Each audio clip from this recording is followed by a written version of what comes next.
Nima? 1.200.000 $?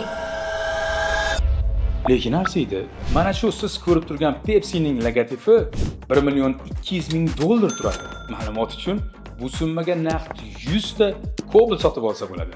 Bu shunchaki 3 ta rangdan iborat aylana emas. Pepsi 2008-yilda dunyoning eng kuchli dizaynerlariga juda katta mablag' tikkan. Ular bu logotipda Yerning magnit maydoni, oltin kesim qoidasi va Xitoyning qadimiy Feng Shui sirlarini joylashtirgan. Diqqat bilan qarasangiz, logotipdagi oq chiziq go'yoki tabassum qilayotgandek ko'rinadi. Maqsad odamlar bu belgini ko'rganda o'zlari bilmagan holda xursand bo'lishi va ijobiy energiya olishi kerak bo'lgan. Ya'ni bu shunchaki oddiy rasm emas, bu inson psixologiyasini boshqaradigan maxsus ilmiy kod hisoblanadi. Sizningcha bu logotip rostdan ham tabassumni eslatadimi? Agar siz ham tabassum qilgan bo'lsangiz, bizga obuna bo'lib qo'ying.